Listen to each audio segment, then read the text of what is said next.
Hello, welcome to yet another edition of The Point. I am your presenter, Binte Jallo. My guest today is Miss Marie Sok, an aspirant candidate, presidential candidate, who is just coming in. Before going further, let's ask her to tell us a little bit background of herself. Okay. Hi. My name is Marie, as you all know, and aspiring presidential candidate for 2021.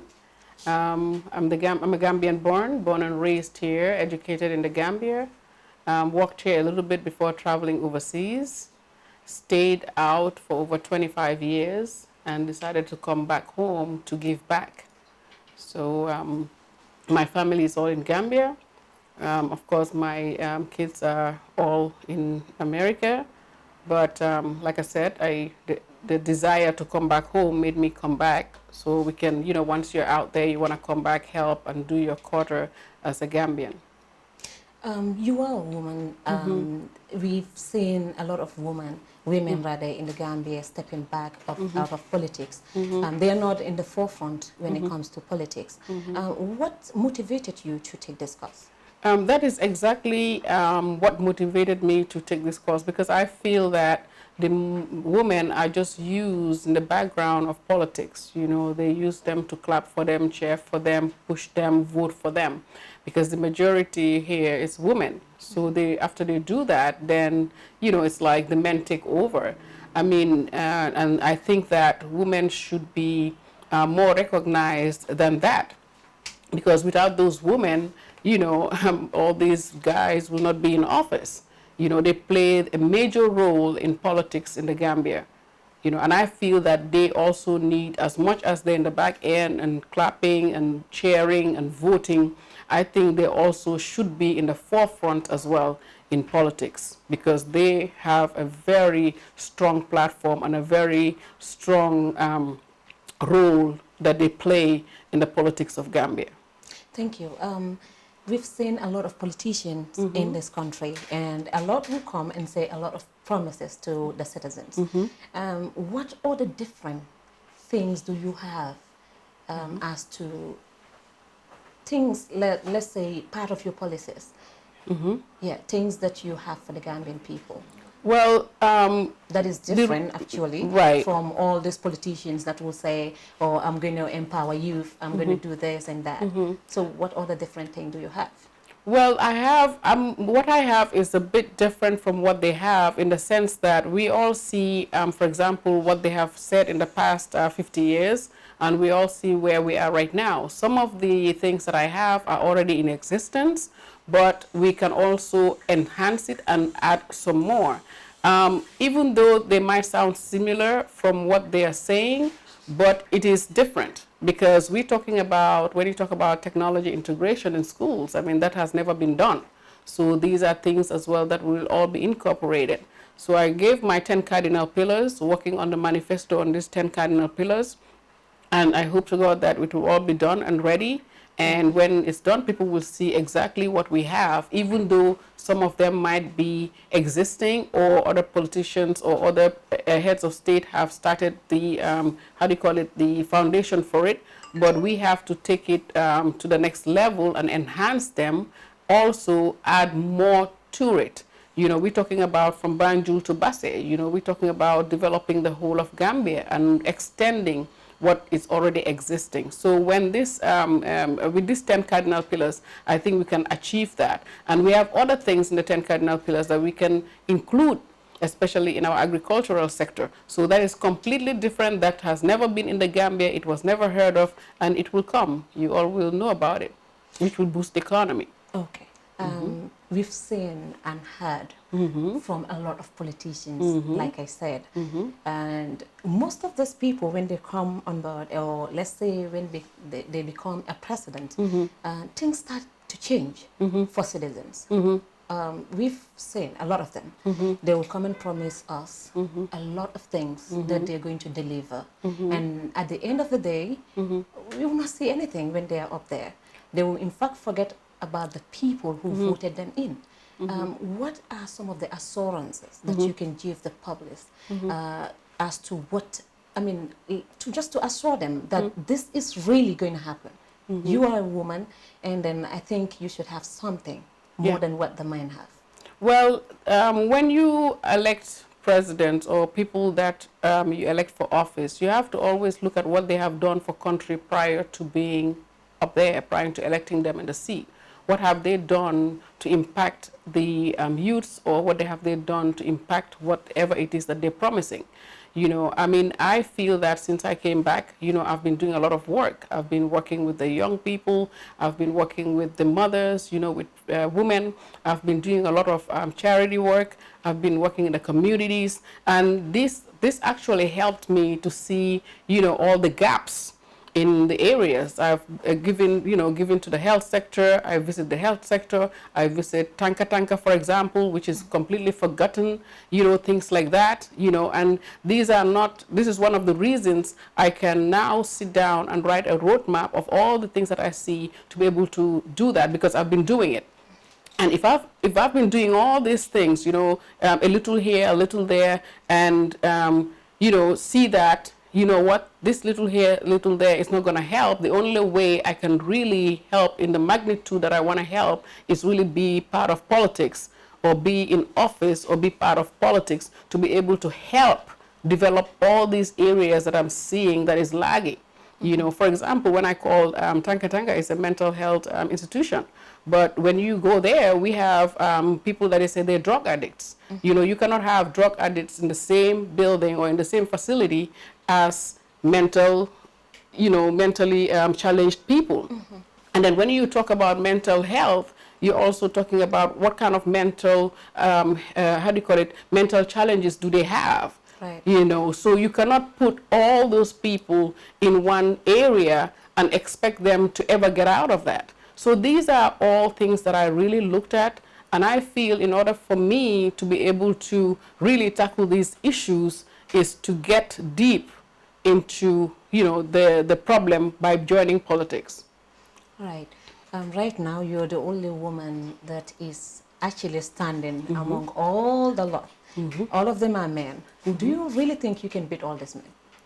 Well, like I said, when you have a background of working with the community, working with the young people, and seeing what they're lacking, I feel that, you know, they should all stand up together. This is why I call on all women in the Gambia to stand with me, because these are the mothers of these children. I call all of them to stand with me. I call all the young people to stand with me so that we can fix this problem. As I'm calling the women and the young people, I'm not forgetting our men, our fathers, our husbands, to stand with their wives and their children for a better tomorrow. So yes, I think I can stand against all these men that are in politics, because I have the backing of the people that needs help in this country. Since you came out, we've seen a lot of negative comments on social media. Is this in any way distracting you to achieve your goals? No, actually not at all. I embrace it, you see. If it's all positive, I think it will not be good for me. You know, in life, not everyone will love you. In life, not everyone will see your vision. And I understand that. You know, people are different. People will see things differently. And I embrace it because it helps me to be the best that I can be. Without that, you know, I will just fail. But that pushes me to be the best I can be.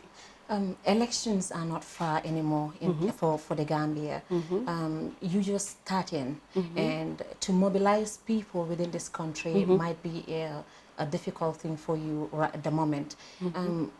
Are you sure you really are ready? Are you ready for this? Well, I think what we have seen so far since I announced, or since that first video came out in the other network, I think we have seen what has happened. And this has not only happened on social media, this is also happening on ground. This is a tsunami of change. You know, this is a revolution. This is a time when all the women are seeing themselves in what I'm saying. All the young people are seeing themselves in what I'm saying. So the backing is there, you know, the backing is there because they are all looking at me and I'm standing to represent them. This is why I call upon all of them to stand with me.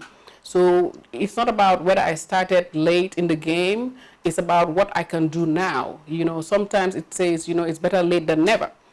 There were lots of women here, but I think probably they didn't have what I have to stand. So this is why I'm standing and calling them to stand with me, because I will take the beating for them, because I have developed a thick skin when it comes to criticism and all that. So I feel that I can do that for them, and I'm calling all of them that, hey, I'm taking the beating for you, stand with me and we can fix this. And I see the change. I'm applauding and thanking all my women out there, because I can feel it, you know, and I'm calling, you know, I'm so happy, and I'm thanking all the youths that have come forth out of everywhere to stand with me, because they can see, everyone can see themselves in everything that I've been saying so far. Within this duration, do you have any intentions, I mean, colliding with another political party in order to win the election? No, in the sense that I'm looking to stand alone, because if you have an agenda, which is like, you know, what I want to do for country, you cannot confuse that with somebody else's agenda. In order for me to be able to pursue what I want and to be able to do it properly, I have to be able to stand alone. This is why I've been saying all this time, it would be great if they would endorse me. But of course, that word endorsement, some people are taking it in the negative, which is okay, because maybe it's the level of the mindset. But regardless whether they endorse or not, I will still stand, and I stand in solidarity with my women, with the women of Gambia, with the women of Africa, and with the youths of Gambia and with the youths of Africa, because it is now, this is the time, and it's not only for Gambia, it is also for the whole of Africa. I'm getting calls from all over Africa right now, and I'm happy that it has gone that far. You have a lot of work to do, madam. Yes. The mindset, the concept of the Gambian people, sometimes we are all Gambians and we know how people think. What are some of the mechanisms that are put in place to change some of these mindsets when it comes to tribal line? Well, this is one of the reasons I said I'm coming from all backgrounds. I started by saying I come from all backgrounds. I have families in every tribe in this Gambia, and I don't talk about tribe because I'm just a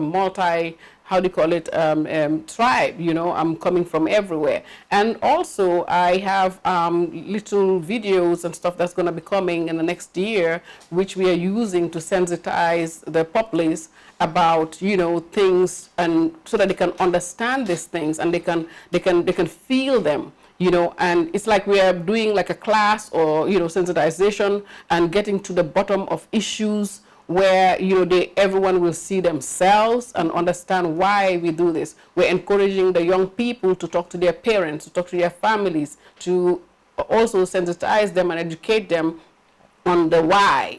And then the why they should stand with me, the why they should stand for them, for the change. So yes, it is a lot of work, but we already have a plan. We're already working actually with some people already on the grassroots, and they're already seeing that already. So it's just to bring it now on a broader platform. This is taking me back to this question again, when it comes to whether you have any intentions in colliding with any other political party. Because in an interview, I saw you talked about GDC, where you one time part of the GDC, and if yes, why did you leave? And do you have any intentions in going back with them as a joint force to beat this current president? Like I said before, I was in GDC in the early stage of GDC prior to them even registering, and as we go along, you know, like I said, everybody have a path. You know, you have a calling. Maybe your path and their path is not aligned. So because of that, I decided to, you know, step out, but then encourage the people that were there to keep it going, because, you know, they believe in it, and let them. But I just felt that at that precise time, my direction was different. You know, and to say that I will join the GDC, I will not, because like I said, I'm standing alone, and there's a reason I did that. So if they want to endorse, if any other party want to endorse, that is something we can look into, because I'm looking to work with everyone. If God says I'm going to be in office, I would work with everyone that is a Gambian in that office. I will not look at the color. It's not about the color. It's about what you can do, what you can deliver, so we can take this Gambia, this country, to the next level. I want us to talk about a little bit about the new constitution, the draft constitution. This is something that is really is a controversial, something that is really going around social media, and everybody is talking about the same thing. And you being an aspirant candidate, presidential candidate, what do you think of it? Well, I just feel that there are certain areas in the Constitution that are really bringing a lot of issues in the Gambian society, which is the secularism and unsecularism. And I think, you know, we need to leave Gambia the way it is. You know, this is one of the reasons I said we don't have religious issues, you know, in the Gambia, not in the international sense. It's just within ourselves. We don't have tribal issues, not in the international sense. It's just within the country. So these are things that when we start bringing stuff that is not us, you know, it creates a problem. It creates a divide. So there's still the debate whether they're going to add that in there or whether they're going to leave it out. And then there's another issue about the diasporans. You know, if you look at the finances or the money that comes from the diaspora, it's, I don't know, it's more than probably what our, you know, annual revenue is. You know, they're supporting the Gambia big time.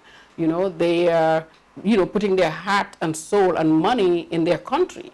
You know, most people, you go to almost 99.9% of houses here live off of what is coming from the diaspora. So we cannot exclude, you know, these Gambians from the country. You know, they're Gambians, their families are here, their brothers are here, their sisters are here, their mothers are here. So we have to see how we can include them in that constitution and also let them have the voice to be able to vote, because their votes also counts. At the end of the day, you see most diasporans come home like myself. You know, we come home, and when we come home, we want to be part of this society. We want to be part of, you know, what makes Gambia go forward. With all that we learned outside, with all that we've seen, we can really help develop this country faster than anyone that is just here, because we are out there and we've seen development, we see how it's done. So we cannot be excluded in the Constitution. Good. I will ask you this question regarding the president and his government. In your own perspective, what do you make of this current government? Well, I just think that the president is the president, you know, all due respect to him. I think it is not about the president, it was about the coalition, you know, and the coalition, this was a group of different parties that were formed, and then they agreed to have a guy to represent all of them. So if you go all the way halfway, you can't leave that guy standing alone. You know, because I feel that it's some kind of betrayal. That's the honest to God truth. You know, regardless of whatever happens, come rain or shine, you all signed a pact. You all had a pact. So you need to see that pact through. Unfortunately, the pact was not completed. The guy is left alone. Then there was a division. Then you have people around him that are probably not the right people to be around him. But I hope and pray that these things will change, because it is difficult to be a leader in a country anyway. You know, but I hope and pray that we've been praying, all of us are praying that he will change, you know, like he will change everything, and he will see that, hey, you know what?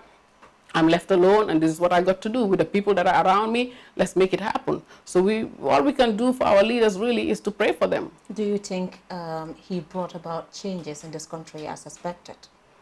Well, I don't know what they're doing. You know, I can only see from what I see in the streets, or what I go to Banjul, and I see that they're making the roads in Banjul, although I'm waiting to see if there are gutters and all that, you know, coming, you know, in the streets and stuff like that. There's few things going on, and we need to acknowledge that. But, you know, it's too early probably. I mean, 3 years is not early, but I can say maybe for him it's too early for us to be able to see results. So between now and 2021, 2021, let's see what happens. Let's see, maybe, he will be in office, what, 5 years? Maybe then we will start seeing something, out of what he has really done. Finally, what is your message to the Gambian people out there watching you right now? To the Gambian people out there, I want all of you to understand that I am a mother, I am a sister, I am an aunt, I am also a grandmother. And all this negativity you're throwing at me, you're also throwing at every woman that I stand for. And you're also throwing that at your country, because other countries are watching. If I can have calls from Nigeria, from Ghana, from Somalia, from Ethiopia, that means everyone is watching.